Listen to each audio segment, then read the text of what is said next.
ఆయనకు నల్లగొండలో ఇల్లే లేదంట, అట్లా పేదరికంలో ఉన్న మనిషిని మీరు ఎట్లా ఆరోపణలు చేస్తారు? నేను ఏమంటున్నా, నేను ఉన్నది చెప్పను, లేదు చెప్పను భయ్. సింపుల్. నాకు ఛాలెంజ్ చేయడం కూడా ఇష్టం లేదు, నాకు ఇష్టం లేదు. కానీ ఎక్కడైనా ఉండని లేకపోని ఆయన పేరు మీద ఉన్న ఆస్తిని నా పేరు మీద ఉన్న ఆస్తిని మార్చుకుందామా, ఒప్పుకుంటాడా? వీళ్ళిద్దరు నిజంగా మీరు నిజంగా ముఖ్యమంత్రి కానీ సీరియస్ వెంకరెడ్డి గారు ఒప్పుకుంటారా? సీరియస్గా అంటున్నారా మీరు? రాసిస్తాను నీకు ఇప్పుడు. వికంచెలు చక్కగా పోయి అడుగు, ఒకవేళ ఎక్స్చేంజ్కి ఒప్పుకుంటారా అడుగు.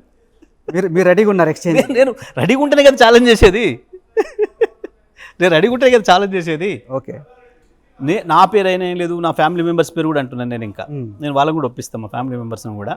ఆయన కూడా ఒప్పిమని వాళ్ళ ఫ్యామిలీ మెంబర్స్ను. ఓకే, ముఖ్యమంత్రి ఒప్పిస్తాడా, మా జిల్లా మంత్రి ఒప్పిస్తాడా, ఒప్పిమని. వాళ్ళ ఫ్యామిలీ మెంబర్స్ పేరు ఏం లేదు, మా ఫ్యామిలీ మెంబర్స్ పేరు కూడా ఇస్తా. ఓకే, ఇప్పుడు ఉన్నాయి. ఇంకోటి మీరు లేదు గతంలో ఉన్నదానికి పోదామంటే, పాత దానికి కూడా పోదామంటే దానికనుక నిలబడదాం. వాళ్ళ ఫాదర్స్ జనరేషన్ దాన్ని ఒప్పుకుందాం, ఇంకా ముందు జనరేషన్ దాన్ని ఒప్పుకుందాం, 3-4 తరాల ముందైనా పోదాం. ఓకే, ఓకే, ఏ తరంలో ఆస్తుల మార్పిడికి మీరు రెడీ? నేను రెడీ.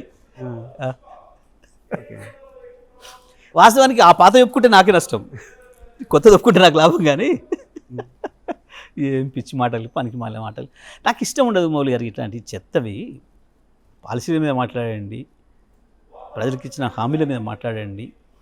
మేము ఒకవేళ ప్రజలకి ఇచ్చిన హామీలు నెరవేర్చకపోతే దాని మీద మాట్లాడండి.